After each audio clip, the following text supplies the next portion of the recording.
where did we come from? And I'm not referring to the talk I had with my parents when I was 9. I'm talking about the first humans to come to the Americas. Discoveries made within the last 20 years show that a group of organized hunters who may have lived in caves were here 3,000 years before we previously thought. Who is this mystery group? A thrilling find on the southeastern tip of Mexico could give us a much clearer idea. I'm meeting the man who made it. Hey, Don. Diego, how you doing? How are you doing? Welcome Nice to the to meet you. planetarium. Nice meeting you. Thank you. Great to see you around. You too. Octavio Del Rio from the National Institute of Anthropology in Tulum personally made the discovery.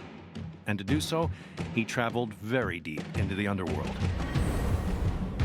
Running beneath this entire region, there's a maze of underwater caverns called cenotes that extends for over 100 miles.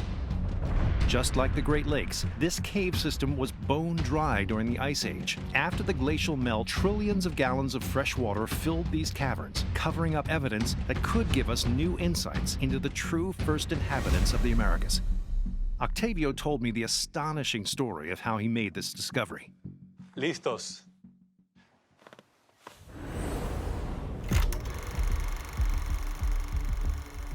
We have been working in the area for like 20 years so far, no? And there was like rumors from some cave divers, and they said, there is a fossil here, there are some bones here, What are they seeing, what are they talking about, So we started a research project, an archaeological research project with the National Institute of Anthropology and History. Octavio and his team started diving the cenotes underneath Tulum in 1998.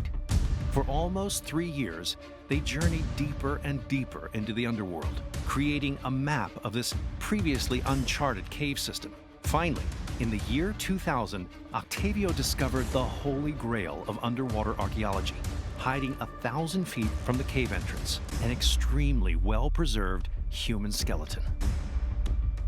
But once we found it, all right, there are some human bones, that's great. We don't know at that moment how old they were. And then the anthropologists, they do all the dating and they found out that it was a lady and it was 13,700 years old. Oldest human fossil ever found in the whole continent. No kidding. Eve of Nájaro. The isolated and remote conditions of these underwater caves provide a perfect environment for the preservation of fossils. That's why the 4 oldest human skeletons in the Americas were all found in cenotes in the Yucatan. A teenage girl named Naya was found in the nearby Hoyo Negro cenote. A 50-year-old woman was discovered in Las Palmas, and a 30-year-old woman in Janol, near the Caribbean coast. But no fossil on this continent is older than Eve, 13,700 years old. That's amazing. See? This is actually a civilization here on the Yucatan that is planted. We can say that, we can say that. You have the evidence, you have the bone of the person. So we know for sure they used this cave for at least 600 years. No kidding. See, generations. That's amazing. Octavio is describing cave-dwelling people who used different tools. So, if his theory is right, and the oldest human fossil ever found in the Americas is more than just a standalone, these caves could tell us more about how this society lived, and maybe get us one step closer to identifying these ancient peoples. So how dangerous is this to go down and find?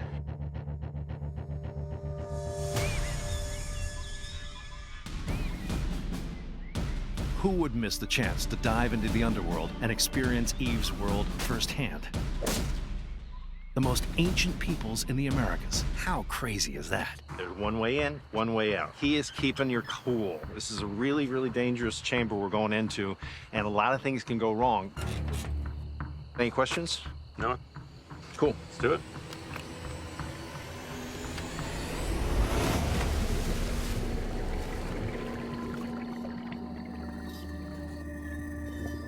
I try to go into every dive as prepared as I can be, and Octavio gave me some very specific directions, which I believe I've memorized. But the fact is, nothing can really prepare you for this place. Once you get into the cave, everything becomes very dark. It just absorbs all the light. This is where the human fossils were found. Despite the darkness, the water is so clear it's almost like I'm taking the same route that the cave dwellers would have taken on foot before this place flooded. Every moment getting closer and closer to the past, and deeper into the underworld. You are going not just further into the cave, you are going also down. And eventually coming to a point of no return. Until you get into a very narrow branch of that cave.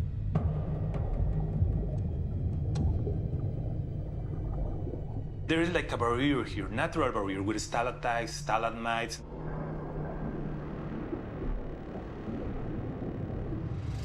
You're coming from fresh water into salt water, so everything is going to become blurry. Your buoyancy is going to change. That makes you very confused. And if you miss the chamber, you're going to be getting into another cave. Disorientation is always a danger when diving, but here, a quarter-mile deep, in a pitch-black maze of flooded tunnels, it's terrifying. Keep your eyes open.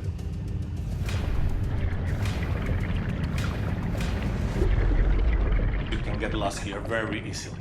Once inside the chamber, Octavio told me to look for stones used as tools.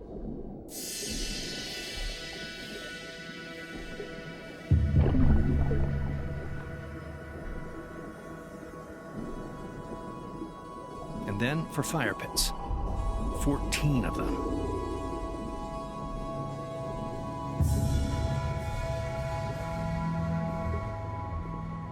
And maybe it was like a place where they do some kind of rites, no? Some kind of ceremonies in there. Because this is where the human fossils were found.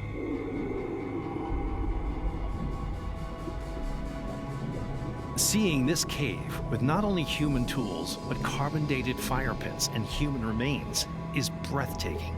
It seems clear to me that our oldest ancestors are far older than long thought. This massive cavern system hasn't been fully mapped, and until that work has been completed, many of the bones and artifacts will remain right here in this chamber. But Octavio and his team got special permission to remove Eve's skeleton so they could do testing and map her face. Having seen where Eve lived, I can't wait to meet her.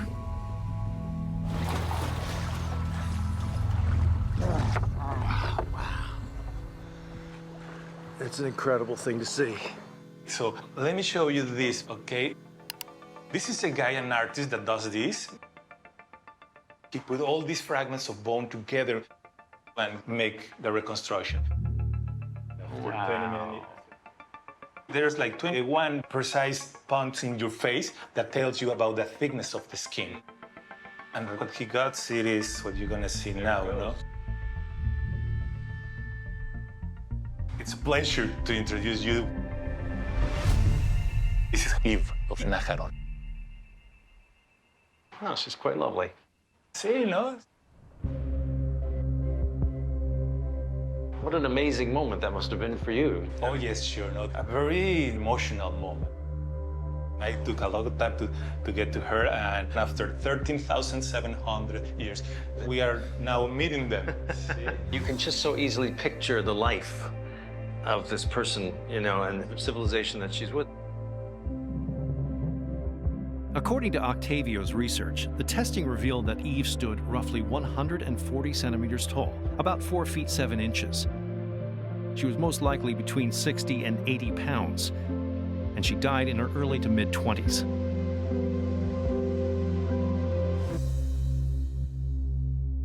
Completely humanizes this whole experience, doesn't it? See?